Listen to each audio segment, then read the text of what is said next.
to the midterm elections. No, not because of the nastiness of the TV slander commercials, but because Trump's name is in the media almost every day now.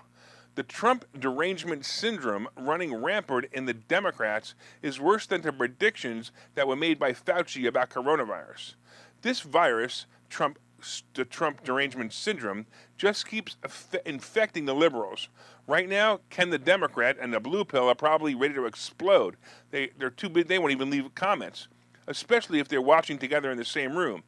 Oh, sorry for interrupting you two. Anyway, we know that the raid on Mar-a-Lago and how Trump is asking that this case go in front of a special master so that the documents recovered from his personal residence are used only for the purpose of national security and not to convict him of something they accidentally uncover during the unprecedented raid.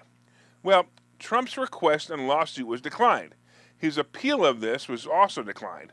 Well, now, less than a month away from the midterm elections, the witch hunt committee, led by the biggest witch of all, Nancy Pelosi, has now asked to subpoena Trump to testify in what used to be referenced as an insurrection. Now it's back to being called a riot. Did anyone else but me notice that? They're no longer calling it an insurrection and now calling it a riot? Yep, the media no longer calls it an insurrection. Huh. Do you know why they don't? Because it never was an insurrection. In fact, if it was, it would have worked.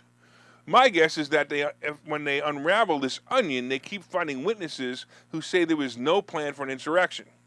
Hopefully, one day, someone will unravel the real truth about what happened that day, or maybe the rest of the truth that is not being told. Anyway, they will be adding Trump to the list of people they will be interviewing.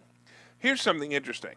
If Trump wanted to leave the country for the next 2 or 3 weeks to avoid the service of the subpoena, it would be a great move for him and the Republican Party. Basically, this way they can't interview him before the midterms. Well, how about this for a conspiracy theory? Do you remember Trump stating that they took his passport in the raid? Why would they need his passport if this was a raid to recover documents that should have been left in the hands of the National Archives? His passport? Why do they need it? Oh, I know. So they can interrupt the red wave about to come to this country. Sorry, Nancy. Trump is smarter than that. Trump made this statement the other day on Truth Social. He said, why don't the unselect committee ask me to testify months ago? Why didn't they ask me to testify months ago? Why did they wait until the very end, the final moments of their last meeting? Because the committee is a total bust. It's only served to further divide our country, which, by the way, is doing very badly, a laughingstock all over the world. And he's correct, by the way. This issue is moot, basically, if Republicans take back the House after November's midterm elections.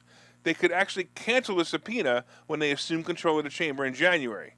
So the witch has to press her witch hunt before the year is over. Good luck, Nancy. All right, I'm looking forward to seeing this chess game played out as well. It's going to be a lot of fun.